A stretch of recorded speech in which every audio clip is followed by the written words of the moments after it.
Master గారి యొక్క వాక్కులను వినే మహద్భాగ్యాన్ని కలిగించిన సోదరులు అనంతకృష్ణ గారికి, నారాయణకు, అందరికీ కూడా నా నమస్కారాలు. ఈరోజు ప్రసంగంలో నిత్య జీవితంలో ఏ విషయాల్లో మనం జాగ్రత్తగా ఉండాలి, ఏ విషయాలను ఎలా ఆచరించాలి అనేవి చాలా స్పష్టంగా చెప్పబడ్డాయి.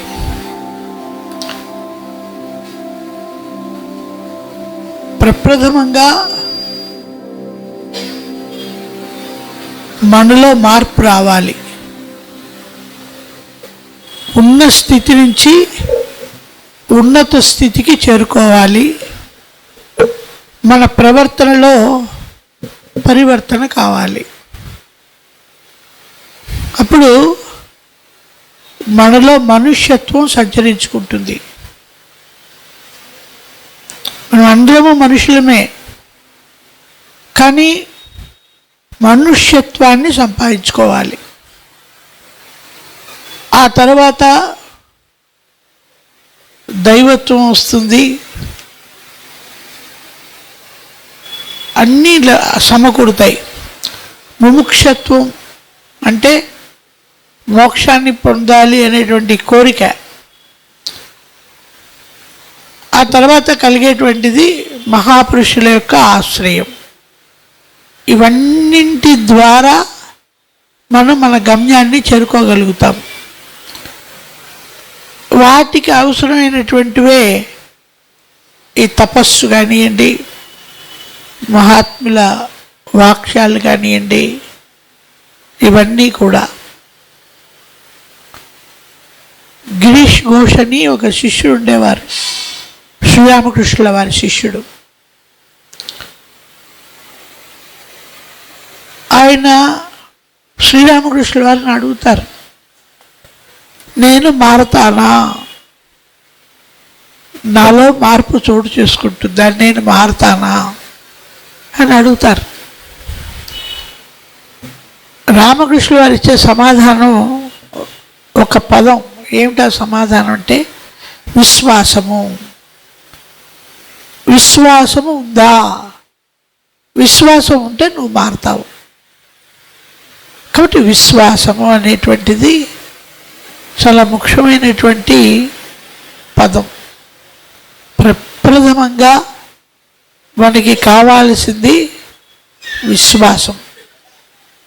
మనపైన మనకి విశ్వాసం, ఆ తర్వాత భగవంతునిపై విశ్వాసం. ఇవి రెండు ఉంటే ఏదైనా మన వెనకాల ఫాలో అవ్వాల్సిందే.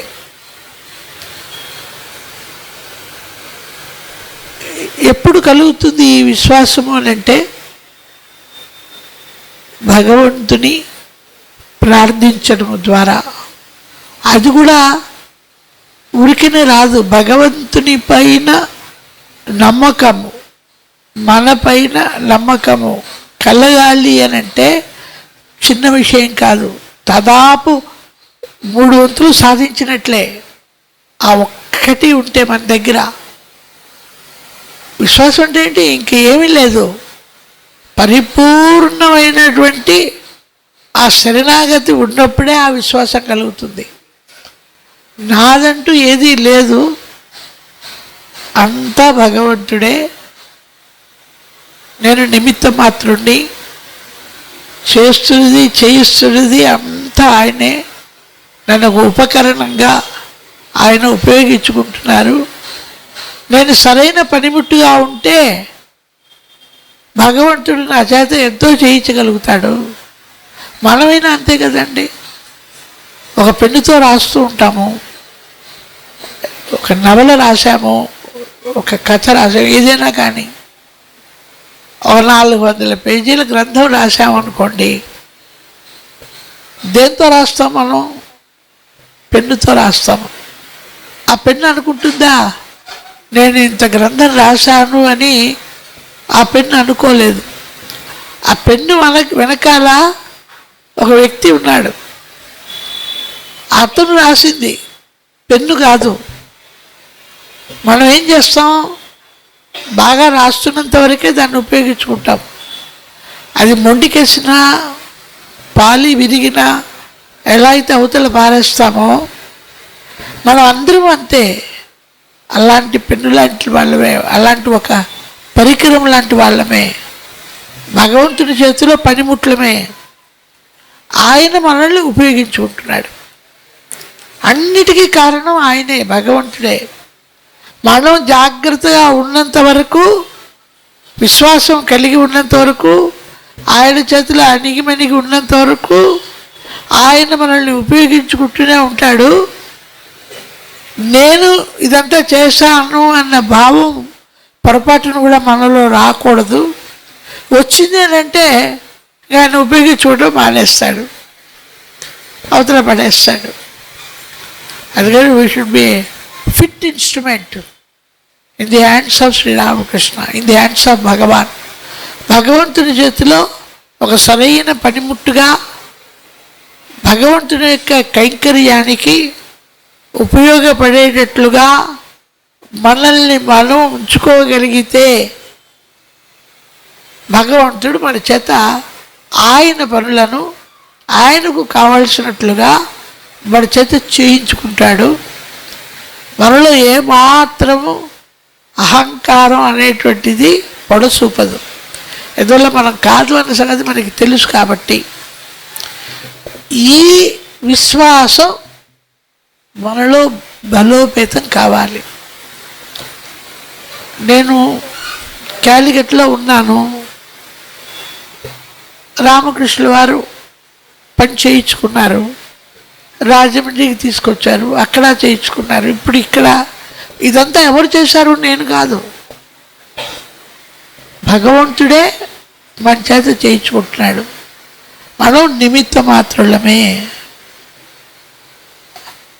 అయితే ఎక్కడ విశ్వాసం కావాలి అని అంటే, నేను సరైన పనిముట్టుగా ఉన్నాను అన్న నమ్మకం మనకు కావాలి. ఆయన చెప్పినట్లుగా అంతా ఆయన పనిని చేయడానికి సంసిద్ధంగా ఉన్నాను అన్న విశ్వాసం కావాలి. ఆ విశ్వాసం కలగాలంటే ఈరోజు ఈ ఉపన్యాసాల్లో చెప్పినటువంటి అన్ని విషయాలు కూడా మనకి సహాయపడతాయి. నాకు ఒక మాట చెప్పారు నారాయణ గారు, మనం ఒక 10 పేజీలు చదివితే తర్వాత ఆయనే చదివించుకుంటాడు అని. ఏదైనా అంతే, మంచి విషయం అనేటువంటిది అంత తేలిగ్గా ముందుకు వెళ్ళలేం మనం అందుకోవడానికి. మాత్ర, కషాయం ఇవన్నీ చేతిగానే ఉంటాయి. అలా అని చెప్పి మానేస్తే ఎలాగా?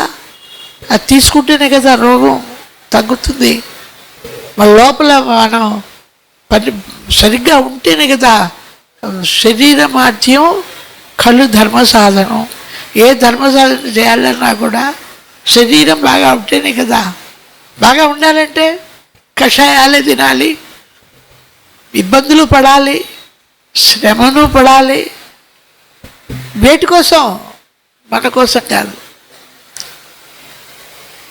అలాంటి విశ్వాసం ఉంటే ఆయనే ఆయన పని కోసం మనల్ని సిద్ధం చేసుకుంటాడు. అప్పుడు కూడా మన గొప్పతనం ఏం కాదు, అంతా ఆయనే. ఉండకూడనటువంటిది అహంకారం. ఆ అహంకారం అనేది కనుక లేకపోతే మన జీవితంలో దేన్నైనా సాధించగలుగుతాం. నేను, నాది, నా అనేటువంటిది వాటి ప్లేస్లో నీవు, నీది, నీ అని అనుకోగలగటం. ఇందాక మహారాజు గారు చెప్పినట్లుగా ఇన్వర్ట్ చేసుకోవటం. నేను, నాది, నా అనే ఈ 3 వదిలేసి నీవు, నీది, నీ. రమణ మహర్షి గారు చెప్తారు కదా, నేను నేను అని లోపల ఒకడు ఉండి నేను నేను అని అంటూనే ఉంటాడు. వాడిని వదిలేసి ఈ 5.5 అడుగుల మనం నేను నేను అని అనుకుంటూ ముందుకు వస్తూ ఉంటాం.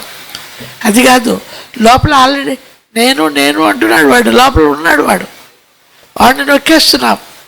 ఈ 5.5 అడుగుల మనం నేను నేను అంటున్నాం.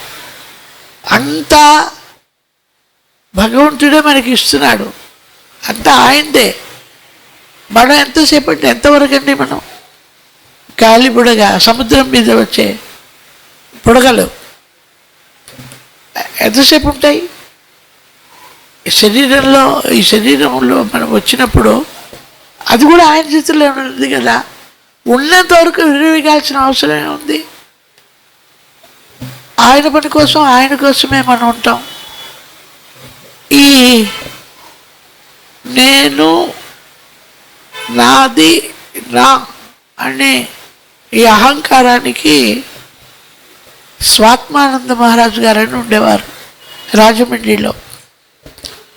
ఆయన చక్కటి ఒక కథ ఒకటి చెప్పారు, మీరు వినే ఉండొచ్చు ఆ కథ, అయినా మళ్ళీ చెప్పుకుందాం.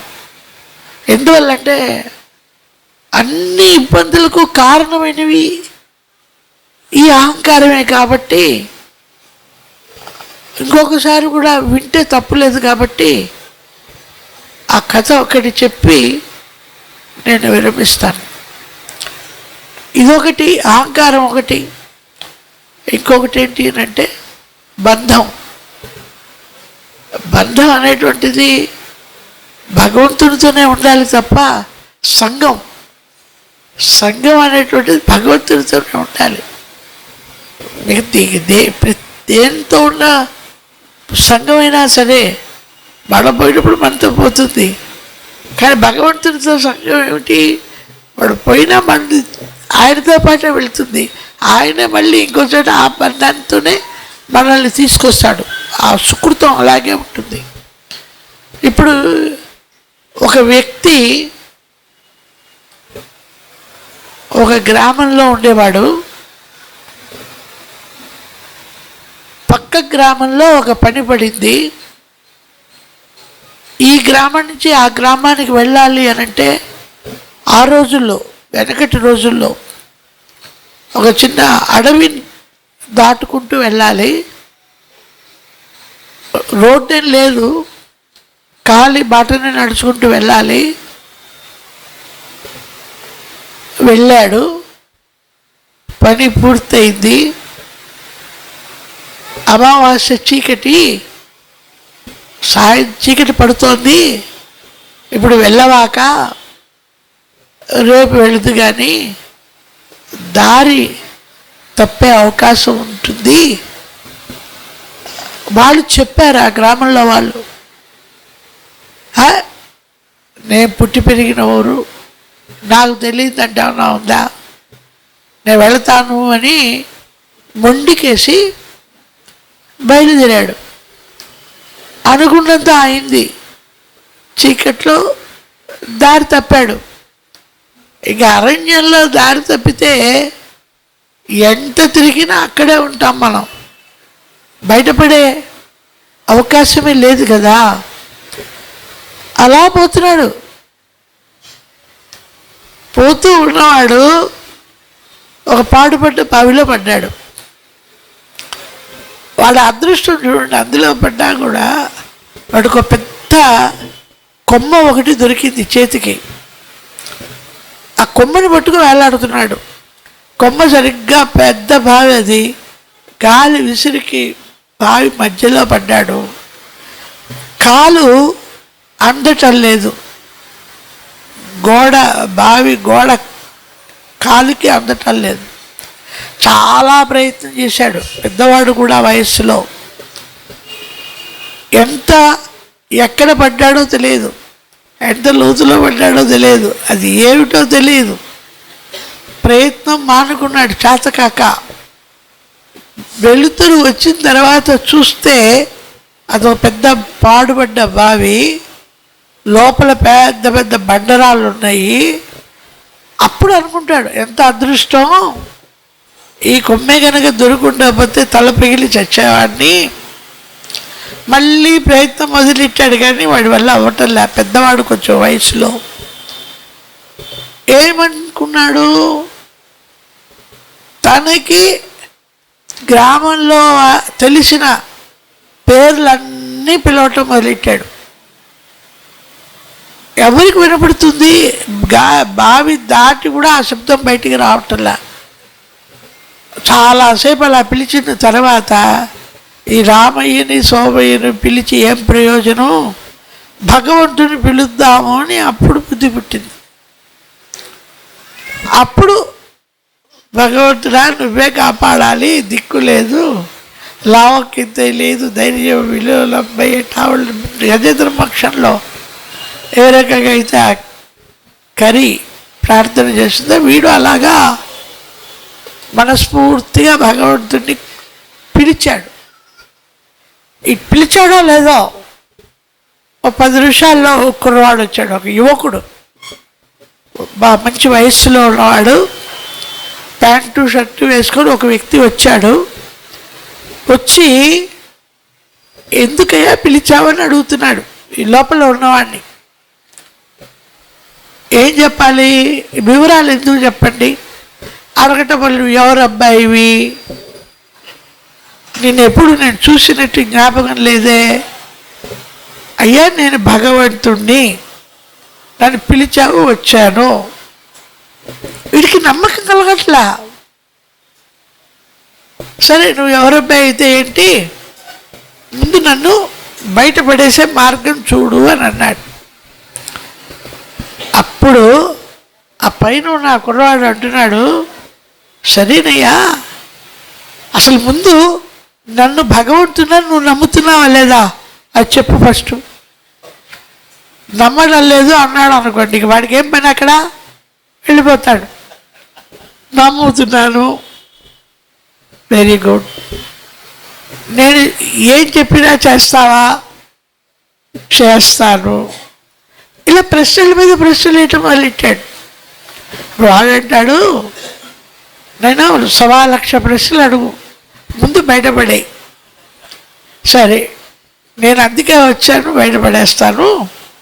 అయితే ఒకటే కండిషన్. ఏమిటా కండిషను, నువ్వు ఏ కొమ్మనైతే పట్టుకున్నావో దాన్ని వదిలేయి, నేను నిన్ను కాపాడుతాను. ఆవిడ వ్యక్తి తేరిపారి చూశాడు. చేతిలో ఒక తాడు లేదు, బొగర లేదు, గాలం లేదు, నిచ్చం లేదు, ఏమీ లేదు. లోపల ఉన్నవాడు 70 కిలోలు ఉంటే వాడు 40 కిలోలు ఉంటాడు. చెయ్యి వదిలేయమంటున్నాడు. చెయ్యి వదిలేస్తే ఏమవుతుంది, గోవింద. అప్పుడు లోపల వాడు అంటాడు, ఈ ఒక్క కండిషన్ తప్ప, కొమ్మని వదిలేయి అనే మాటని తప్ప నువ్వు ఏం చెప్పినా నేను చేస్తాను. ఇప్పుడే కదా 2 నిమిషాల ముందు చెప్పావు, దేవుడిని అన్నావు, ఏం చెప్పినా చేస్తానన్నావు. ఈ లోపల ఏమైంది, చిన్న విషయమే కదా, అది వదిలే తీస్తాను. ఎవడంత తేలికటండి, కాపాడటం సంగతి దేవుడు ఎరుగు, తల్లబయలు చేస్తాడు. వీడి భయం వీడికి ఉంటుంది కదా. ఎక్కడుంది విశ్వాసం? విశ్వాసం లేదు కదా. ఊరికే అంటున్నాడు, నువ్వు భగవంతుడివి, అందులో అనుమానం లేదు. మనం అంటాం కదండి, కష్టాల్లో ఉన్నప్పుడు భగవంతుల్లా వచ్చాడు అంటాం కదా, భగవంతుల్లా వచ్చాడు. ఉత్తమ మాటలే. ఎక్కడ విశ్వాసం? నిజంగా మనం విశ్వాసం విషయంలోకి వస్తే ఇప్పుడు వీళ్ళలాగానే మనం కూడా మునుగుతాం. ఎక్కడుంది విశ్వాసం? అప్పుడు వీడు, నైనా నువ్వు ఈ ఒక్క కండిషన్ని నువ్వు అనుసరించి నేను బయటికి తీస్తాను. వీడంటాడు, నీకు చాలా పుణ్యం ఉంటుంది, భగవంతుడికి పుణ్యం ఉంటుంది. వీడికి కావాలా, భగవంతుడి కావాలా పుణ్యం? నిన్ను మేము తరతరాలు నిన్ను ఇంట్లో పెట్టు పూజించుకుంటాము, నువ్వు దేవుడివి, అది ఇది. అప్పుడు వీడంటాడు, అయినా ఇందుకు నేను ఇలా అంటున్నానంటే, ఇంతకుముందు నువ్వు ఇలాంటి కష్టాల్లో ఉన్నప్పుడే నువ్వు ఎన్నోసార్లు నన్ను పిలిచావు, నేను వచ్చి నిన్ను ఆ కష్టాల నుంచి బయటపడేస్తూనే ఉన్నాను. కష్టం నుంచి బయటపడేయంగానే నీ ప్రయత్నంతోనే బయటపడ్డాను అనుకున్నావు, కానీ నన్ను మర్చిపోతున్నావు. ఇప్పుడు కూడా అలా జరగవచ్చు కదా. నువ్వు నన్ను బయటపడిన తర్వాత నన్ను నువ్వు మర్చిపోవన్న గ్యారంటీ ఏంటి? వెనకట్లాగా ఇప్పుడు మర్చిపోవన్న గ్యారంటీ ఏంటి? నీకు జ్ఞాపకం ఉంటుంది, వదిలేయి, నేను బయట తీస్తాను. ఏమండి, వీడు వదలడు, ఆడు కాపాడు. ఎందుకు? ఆ కొమ్మ ఏమిటి అంటే అదే అహంకారం అనే కొమ్మ. అహంకారం అనే కొమ్మను పట్టుకు వేలాడుతూనే ఉన్నాము. నేను నాది కాదంటే ఏది చెప్పండి? నాకు సంబంధించినంత నాదేగా. శ్రీరామకృష్ణుల వారు జీవించిన 50 సంవత్సరాల కాలం పొరపాటును కూడా తన శరీరాన్ని చూపిస్తూ ఇది అంటారే కానీ నేను అనరు, నాది అనరు. నా అనే ప్రశ్నే లేదు. ఆయన ఎప్పుడు దీన్ని అంటారు, ఇది అంటారు. ఆయనకి ఈ 3 పదాలు ఆయన నోటితో ఎప్పుడూ లేవు. ఎవ్వరు కూడా ఎవరైనా ఆయన్ని గురువు, అవతార పురుషుడు, పరమహంస ఇలాంటి మాటలు ఆయన సహించలేకపోయేవారు. ఎందుకు? విశ్వాసం లేని మాటలు. బహుశా ఆయన ఉద్దేశం అదే ఉండొచ్చు.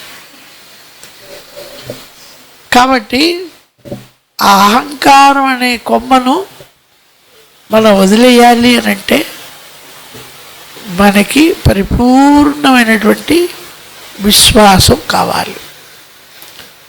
ఆ విశ్వాసం ఉన్నటువంటి వాడే యథార్థమైనటువంటి భక్తుడు. నమ్మకము లేకుండా ఎన్ని చేసినా వ్యర్థములే. రోడ్డున పోతున్న ఒక రాయి తీసుకువచ్చి దానిని శుభ్రంగా కడిగి మహాదేవా అంటూ దాన్ని అభిషేకం చేసిన దాంట్లో కూడా దివ్యత్వం చోటు చేసుకుంటుంది. అది కూడా పూజార్హం అవుతుంది. ఒక రాయినే ఆ రకమైన పూజార్హం అయ్యేటువంటి ప్రతిరోజు ఆ విశ్వాసంతో మనం అభిషేకం చేస్తూ ఉంటే, దానిలోనే పవిత్రత చోటు చేసుకుంటూ ఉంటే, అటువంటి విశ్వాసం మనలో కలిగినప్పుడు మనలో మార్పు రాక ఏమొస్తుంది చెప్పండి? అద్భుతంగా మారగలుగుతాం. మనం ఈరోజు ఈ రకంగా ఈ స్థితిలో ఉన్నాము అనంటే పొరపాటును అది మన గొప్పతనం కాదు. భగవంతుడు ఆయన మనల్ని ఉపయోగించుకోవడానికి కావలసినట్లుగా తయారు చేసుకున్నారు. మనం అందరూ అలా తయారు కాబడాలి. కాబట్టి ఇది విశ్వాసం అనేటువంటిది ఒకటి. మరొక విషయం ఏంటి అని అంటే, మనం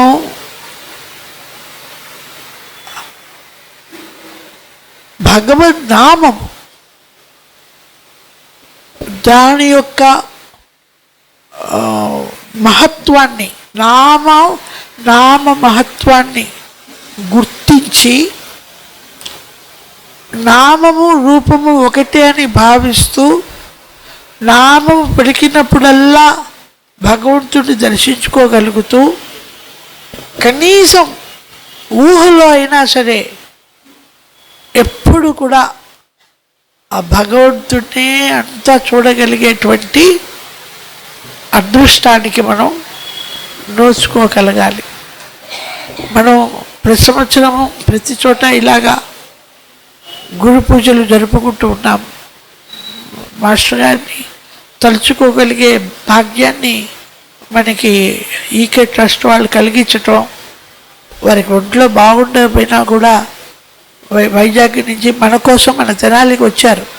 మన తెనాలి అని ఎందుకు అంటున్నానంటే, నేను చదువుకుంది నాజర్పేట మున్సిపల్ స్కూల్లోనే.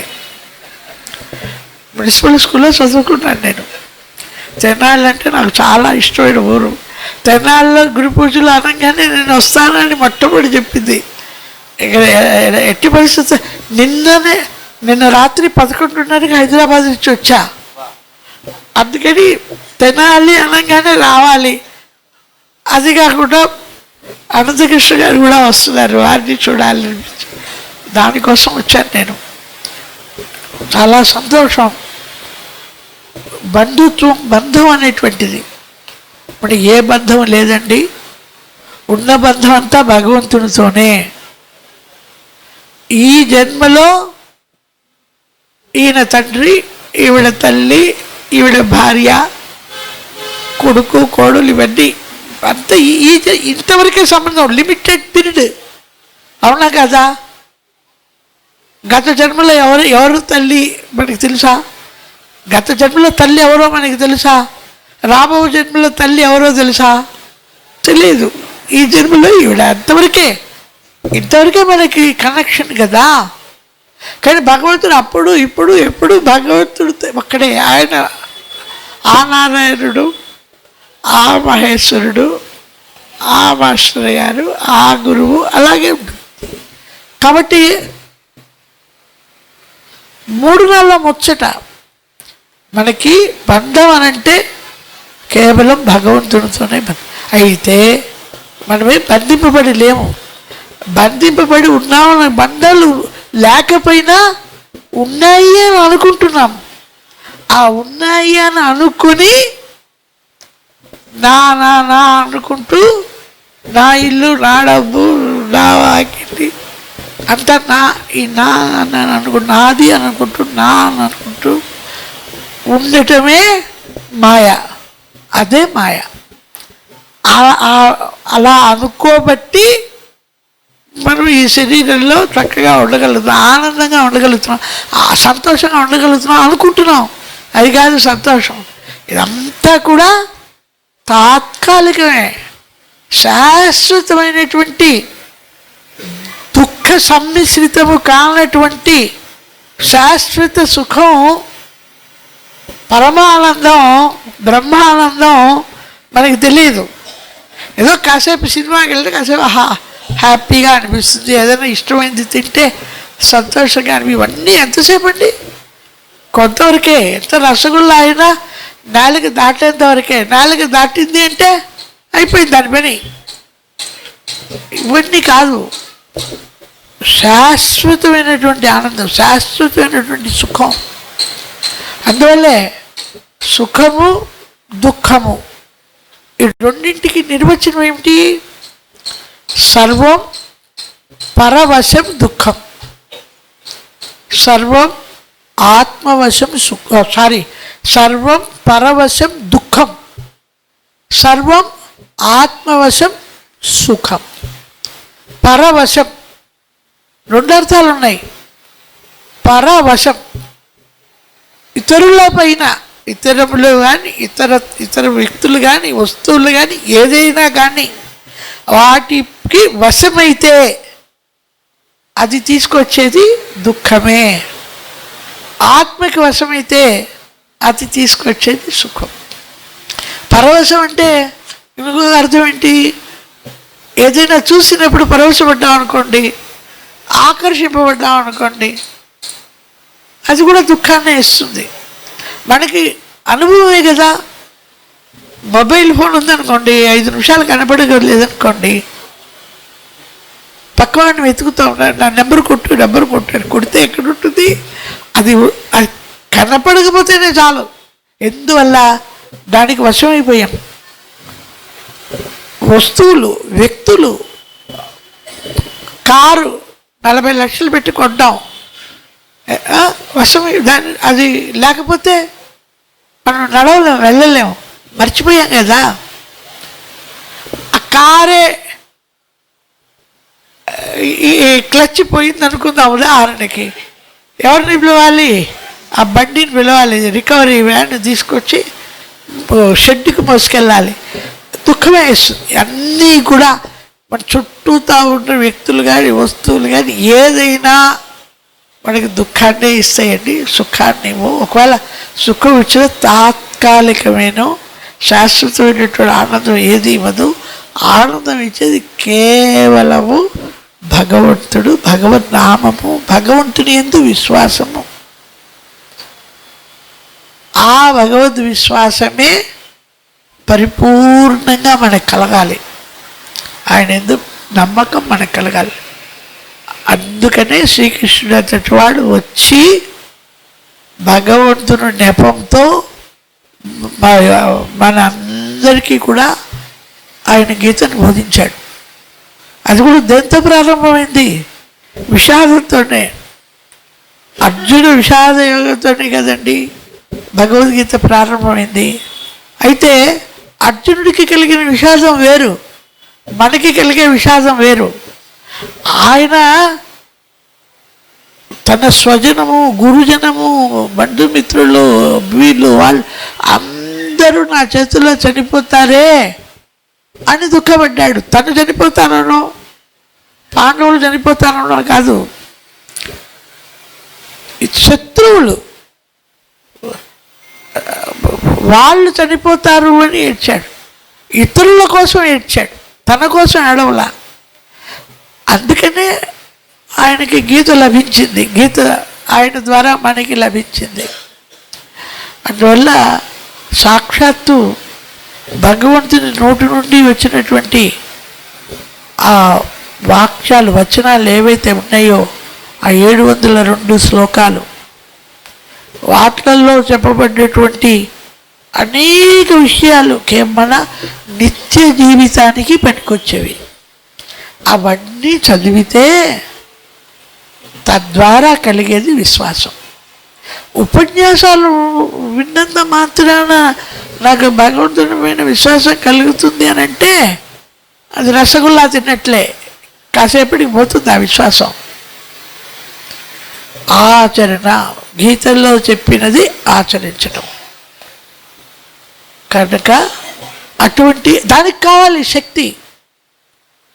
ఉరికి రాదు కదండి. రామకృష్ణ మిషను ఒక ఐడియల్ ఏమిటి? ఆత్మనో మోక్షార్థం జగద్హితాయచ. ఇది రామకృష్ణ మిషన్ యొక్క ఆశయం. ఏమిటి దాని అర్థం? స్వీయ ముక్తి కొరకు జగత్తు యొక్క హితాన్ని కోరు. జగత్తు యొక్క హితాన్ని కోరకుండా నీకు స్వీయ ముక్తి లభించదు. అంతా ఆయన విరాట్ రూపమే కదండి. వాడు చేస్తుందంతా ఆయన పనిలే కదండి. మనం అనుకోకపోతే మనము జంతువులమే, అందులో సందేహం లేదు. అవి చతుష్పాద జంతువులు అయితే మనం ద్విపాద జంతువులు అంతే. వాటికి లేదు విశ్వాసం. మనకి లేకపోతే మనుష్యత్వం ఎలా లభించినట్లు? అందుకనే శంకరాచార్యులు వారు అంటారు కదా, మనుష్య రూపేణ మృగాశ్చరంతి అంటాడు ఆయన. మనుష్య రూపంలో ఉండే మృగాలలాగా మనం ఉండకూడదు కదా. ఆ మనుష్యత్వాన్ని సంపాదించుకోవాలి అని అంటే భగవంతుని యొక్క వాక్యాలను వింటూ ఆచరించగలిగి ఆయన యందు విశ్వాసాన్ని కలిగి ఉంటే తద్వారా ఆ మృగత్వ లక్షణాలు పోయి మనలో మనుష్యత్వ లక్షణాలు కలిగితే ఆ తర్వాత మోక్షాపేక్ష కలిగితే ఆ తర్వాత కలిగేటువంటిది సద్గురువు యొక్క ఆశ్రయం. సద్గురువు అంటే ఎవరండి? సద్గురువు అంటే ఎవరండి? సదాశివుడే సద్గురువై వస్తున్నాడు మన దగ్గరికి. సదాశివుడు వేరు, సద్గురు వేరు కాదు. ఆయన ఆ రూపంలో వచ్చి ఆయన తన వద్దకు తీసుకువెళ్ళడానికి ఇప్పుడు శరీరంలో ఉండగా, ఇప్పుడే, ఎప్పుడో కాదు, ఏ జన్మలోనో కాదు, ఈ జన్మలో ఇప్పుడే మన యొక్క మానవ జన్మ యొక్క ప్రధాన ఉద్దేశ్యం భగవత్ సాక్షాత్కారము. మళ్ళీ మానవ జన్మ లభిస్తుందన్న గ్యారంటీ లేదు. మనకి లభించింది. ఈ సువర్ణ అవకాశాన్ని ఎట్టి పరిస్థితుల్లోనూ మనం జార విడుచుకోకూడదు. ఈ జన్మలో ఇప్పుడే భగవత్ సాక్షాత్కారం పొందాలి, ఇంకొక జన్మలో ట్రై చేస్తారు అంటే ఇది మార్చి సెప్టెంబర్ మార్చి కాదు, సప్లిమెంట్లే ఉండవు. మళ్ళీ ఎన్ని జన్మలు కాచుకొని ఉండాలో మనకి తెలియదు. ఏది పుణ్యకార్యం అనేది చేయాలి. అందుకనే ఆత్మనో మోక్షార్థం జగద్హితాయచ, జగత్తు యొక్క హితాన్ని కోరుకోవడము ద్వారా స్వీయ ముక్తి లభిస్తుంది. ఇది వివేకానంద స్వామీజీ యజుర్వేదంలో ఉండే ఒక మంత్రం యొక్క ఒక భాగాన్ని రామకృష్ణ మిషన్ ఐడియల్గా ఉంచారు. ఇంకొకటి ఉంచారు, జీవసేవే శివసేవ అన్నారు ఆయన. ఇంతమంది మనం అర్థం చేసుకోలేమని మనతోనే కలుపుకొని ఇన్ని రూపాలలో తాను మనకి ప్రత్యక్షం అవుతూనే ఉన్నాడు. అయితే వాళ్ళల్లో మనకు కనపడే లోపాలు తప్ప ఇంకా వాళ్ళలో దేవుడు ఎక్కడ కనబడతాడండి? చూసేవే లోపాలైతే ప్రత్యక్షంగా ఉన్న భగవంతుడు ఎక్కడ కనబడతాడు చెప్పండి మనకి? కనీసం ఒక్కసారైనా నన్ను ఏదో ఒక రూపంలో ఏదో ఒక రకంగా నీతోనే నేను ఉన్నాను, నీలోనే నేను ఉన్నాను అంటే మన లోపలే ఉన్నాడు కదా. ఇన్ని రూపాలలోనూ ఉన్నాడు. వాళ్ళందరూ శక్తి స్వరూపులు, వాళ్ళందరూ మనమందరము భగవత్ స్వరూపులం కదా. మన లోపలే ఇంకా చెప్పాలంటే అక్కడెక్కడో కాదు, నీ లోపల కూడా ఉన్నాను, అంగుష్ట మాత్రుడే హృదయస్థల్లో ఉన్నాను అని అంటున్నాడు. వాళ్ళ లోపల ఉన్నాడని మనకు తెలుసు కదండి.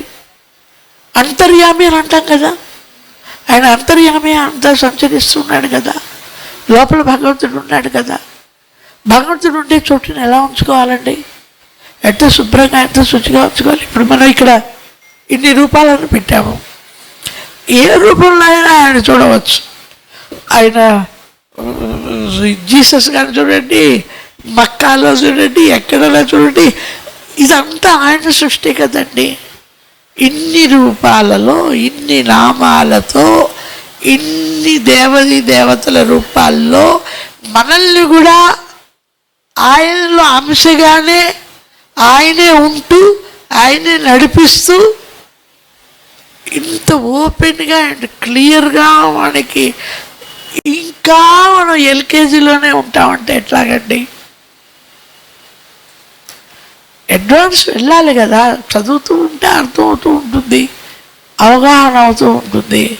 ఇంతకీ భగవంతుడు అంతర్యామిగా అందరిలోనూ ఉన్నాడు. కనపడుతున్నటువంటి ఈ రూపాలు అన్నీ కూడా ఆయనవేను, ఇంక్లూడింగ్ నాది. నాది అంటే మనది, నాది అంటే మళ్ళీ అది అహంకారం అవుతుంది. మనందరిలోనూ ఆయన ఒక్కడే ఉన్నాడు కదా. లోపల భగవంతుడు ఉన్నాడు అన్న భయం, భక్తి, విశ్వాసం మనలో ఉన్నాయనుకోండి. ఉదాహరణకి ఎంతో ఒళ్ళు దగ్గర పెట్టుకుంటాం, లోపల పవిత్రత కావాలి. పవిత్రమైనటువంటి ప్రదేశంలోనే కదా భగవంతుడు ఉండేది. ఉన్నాడు. ఏవైతే ఉన్నాయో ఈ బాహ్యేంద్రియాలు చూడకూడనివన్నీ చూస్తూ, వినకూడనివన్నీ వింటూ, మాట్లాడకూడనివన్నీ మాట్లాడుతూ, ఘ్రాణిస్తూ, వెళ్ళకూడని చోట్లకు వెళుతూ, ఇవన్నీ చేస్తూ ఈ చెత్తంతా ఎక్కడికి పంపిస్తున్నాం? ఆయనకి అభిషేకం చేస్తున్నాం. ఆ లోపల ఫ్రస్ట్రేట్ అయ్యి ఆ అశుచిలో ఎక్కడో పాపం బాధపడుతూ లోపల ఉన్నాడు. ఎక్కడి నుంచి వస్తాయి ఉత్తమ భావాలు, ఉన్నత భావాలు? ముందు ప్రక్షాళన చేసుకోవాలి, ఖాళీ చేసుకోవాలి. జన్ స్టోరీ ఒకటి ఉంది. ఏమిటి? ఒక శిష్యుడు గురువు దగ్గరికి వెళ్తాడు. వెళితే కప్పు నిండు కప్పుతోనే వెళతాడు. చెప్తాను, ఈయన గురువుగారు కాఫీ పోస్తూనే ఉన్న టీ అందులో ఏమన్నా పడుతుందండి? మొత్తం బయటికే కదా పోతుంది, మొత్తం కప్పు ఖాళీ చేసుకోండి అయ్యా అని అంటాడు. అప్పుడే కదా నిండుతుంది. మళ్ళా లోపల ఉన్నటువంటి అంతా కూడా ప్రక్షాళన చేసుకొని పవిత్రమైనటువంటి హృదయంతో, నిర్మలమైనటువంటి ఆలోచనలతో, శుచిత్వంతో శుచిగా కూర్చొని ఆ ఓంకారనాదం చేస్తూ భగవంతుని ఆహ్వానించి ఆయన్ని అర్చించి పూజించటం. ఇంత మంచి శరీరాన్ని ఇచ్చాడు మనకి, పోషిస్తున్నది ఆయనే, ఇచ్చింది ఆయనే. మనం ఎవరికైనా ఒక పెన్సిల్ ఇస్తేనే థ్యాంక్స్ అంటాం. ఇలాంటి శరీరాన్ని ఇచ్చి, ఇంత వసతి ఇచ్చి, ఇంత మంచి ఈ తల్లిదండ్రుల ద్వారా జన్మనిచ్చి మంచి కుటుంబంలో మంచి ఒక్కసారన్నా థ్యాంక్స్ చెప్పాలా ఉందా? ఆ థ్యాంక్స్ చెప్పుకోవడమే చేతవాలి కదండి. భగవంతునితో మాట్లాడటం కూడా నేర్చుకోవాలి కదా. మనము మనుషులే మాట్లాడుకోలేరు. మనం భగవంతునితో ఎలాగండి మాట్లాడటం? Is it that much easy? భగవంతునితో మాట్లాడటం కూడా కష్టమే కదండి. అక్కడి నుంచి రెస్పాన్స్ రావాలి కదా. రెస్పాన్స్ వచ్చినా రాకపోయినా వన్ సైడెడ్ మనమే భగవంతుడితో మాట్లాడుతూ ఉంటే కొంతకాలానికి ఆయన కూడా మాట్లాడటం మొదలెడతాడు. భగవంతుడే మాట్లాడతాడు. అలా ప్రారంభానికి ముందర ఆయన విరాట్ కదండి, ఇంతటికి కారణమైనటువంటి వాడు కదా. ఆయన్ని ముందర స్తుతించాలి. అందుకనే స్తుతులు, స్తోత్రాలు, స్తవాలు, భజనలు, కీర్తనలు, సహస్రనామాలు, అష్టోత్తరనామాలు ఇవన్నీ ఏంటి? ఆయన యొక్క కీర్తిని, గుణగణాలను కీర్తించడం ద్వారా ముందు ఆయనకి దగ్గరయ్యి ఆ తర్వాత ఆయనతో మనస్సు విప్పి మాట్లాడుకోవటం ప్రారంభించి గురువు ద్వారా లభించే మంత్రాన్ని స్మరణ చేసుకుంటూ ఉంటే ఒక కవచాన్ని వేసినట్టుగా ఈ వ్యర్థాలను వేటిని కూడా లోపలికి పోనీయకుండా జాగ్రత్త పడడానికి చేసే పనులు. ఎప్పుడైతే ఆయన యాక్టివ్ అవుతాడో అనుకోండి, ఇప్పుడు ధ్యానంలో జపంలో జరిగేది ఏంటి? జపం చేస్తూ ఉంటే ఏమవుతుంది? మనం జపమాల తిప్పుతూ ఆయన నామాన్ని అనుకుంటూ మనం యాక్టివ్గా ఉంటాం, ఆయన ప్యాసివ్గా ఉంటాడు భగవంతుడు. మెడిటేషన్లో జరిగేది ఏమిటి? మనం ప్యాసివ్గా ఉంటాం, ఆయన యాక్టివ్గా ఉంటాడు. కాసేపు ఆయన్ని ప్యాసివ్ చేసి మనం యాక్టివ్గా ఉంటాం, తర్వాత మనం ప్యాసివ్లోకి వెళ్ళి ఆయన యాక్టివ్గా చేస్తూ జప ధ్యానాదులను చేస్తూ ఇవన్నీ చేయడానికి ముందు కావాల్సిన కండిషన్ ఏంటి? అందుకనే నిత్య పూజలో కూడా రక్ష రక్ష భట్ స్వాహ అంటూ ఒక అంతరిక్షాన్ని సృష్టించుకోవాలి. ఏ విధమైనటువంటి దుష్ట శక్తులు నా దరి చేరకుండా నన్ను కాపాడు. ఆసన శుద్ధి చేసుకోవాలి, భూత శుద్ధి చేయాలి, ఆసన శుద్ధి చేయాలి, శరీరాన్ని శుద్ధి చేసుకోవాలి, శరీరాన్ని శుద్ధి, అంతరిక్ష శుద్ధి చేసుకోవాలి. బయట ఏ ఆలోచనలు కూడా నాకు రానివ్వకుండా షీల్డ్ చేసేసుకోవాలి, మనల్ని మనం కవర్ చేసుకోవాలి. ఆ తర్వాత ఉపాసనకి కూర్చోవాలి. ఇన్ని జాగ్రత్తలు పడాలి. ఇవన్నీ ఆ కవచం ఏర్పాటు చేసుకోవాలి. దానికి ముందు కేశవనామాలతో ఆచమనం చేసి దీనికి లోపల కొంచెం క్లీన్ చేయటం కోసం ఇవన్నీ భగవంతుని ఆయన్ని స్తుతిస్తూ స్తోత్రిస్తూ స్తవిస్తూ భజన చేస్తూ, అందుకే భజనలు పాటలు ఎంతసేపు కూడా ఈ చెత్త ఆ చెత్త వినకుండా ఉండడం కోసం నామాలను వినడం, ఆ మాటలు ఈ మాటలు అనకుండా నామాన్ని అంటూ ప్రతి క్షణము జాగ్రత్తగా ఉండాలి. ఎందువల్ల ఏ కాలమైతే మనం భగవంతుడిని స్మరిస్తున్నామో ఆ కాలం మాత్రమే మనం ఉపయోగించుకున్నట్లు. ఎన్ని సంవత్సరాలు బతికాడు అని కాదండి లెక్క, అందులో ఎంత కాలాన్ని ఉపయోగించుకున్నాడు అనేది లెక్క. ఉపయోగపడ్డ కాలం ఏమిటి అని అంటే భగవన్ నామాన్ని అనుకున్న కాలమే. రామకృష్ణ వారు జీవించిన 50 సంవత్సరాలు వృథా అనేది ఒక్క క్షణం కూడా లేదు. మనలో ఉపయోగపడ్డ కాలం ఎంత అనంటే ఒక పెద్ద ప్రశ్నార్థకం. ప్రశ్న వేసుకోవాలి మనం, ఎంత కాలాన్ని మనం ఉపయోగించుకున్నాం. అందువల్ల ఎప్పుడు ఆ భగవత్ చింతనలో ఉండేటట్టుగా, ఆయన చింతనలోనే కాలాన్ని గడపగలిగేటట్లుగా, మనకి ఇచ్చిన ఎంత కాలం ఇచ్చాడో తెలియదు, ఎంత ఉచ్ఛ్వాస నిశ్వాసలే కదండి, ఎప్పుడు వెళ్ళిపోతాయో తెలియదు. నేను ఆల్రెడీ వెళ్ళి తలుపు తట్టి వచ్చాను, మళ్ళీ ఫోన్ పంపించాడు, వచ్చాడు. ఇప్పుడు మళ్ళీ కొంచెం ఆయన హెల్త్ ఇచ్చాడు. ఎవరి కోసం ఇచ్చాడు? నేను నా కోసం కాదు, ఆయన నా చేత ఏదో చేయించుకోవాలనుకుంటున్నాడు. సరే చేయించుకో, నేను కాదు, ఆయన ఏం చేయించుకోవాలనుకుంటాడో ఆయన ఇష్టం. అలాగా ఆయన మనల్ని తీసుకొచ్చాడు, ఆయనే మనల్ని తీసుకెళ్తాడు. ఉన్నప్పుడు ఆయనే చూసుకుంటాడు. మధ్యలో మిస్ అవ్వకూడదండి, మధ్యలో మనం మిస్ అవ్వకూడదు, ఆ లింక్ని పోగొట్టుకోకూడదు ఒకసారి. అందుకనే అంటారు కదా, సాధనలో లోపం జరిగితే, నిత్యము అనుష్ఠానంలో లోపం జరిగితే మళ్ళీ దాన్ని లైన్లో పెట్టాలి అని అంటే మన వల్ల అయ్యే పని కాదు. ఎలాగా అంటే, ఒక ఆవాల పొట్లాన్ని మెట్ల మీద తీసుకెళ్తూ పొరపాటున జార విడిస్తే మళ్ళీ ఆ ఆవాలని ఏరగలమా? ఏరలేము. ఎంత దూరం పోతే ఎక్కడికి పోతే చిన్న వస్తువే మనకు కనపడదు, అది ఎక్కడ వెతకాలో కూడా తెలియదు, అది ఏరటమో తెలియదు, అయ్యే పని కాదు. ఇది కూడా అంతే. అందుకనే ఎక్కడ వెతకాలో అక్కడ వెతకాలి. ఒక ఆవిడ ఇంటి తాళం చేయి పారేసుకుంటుంది,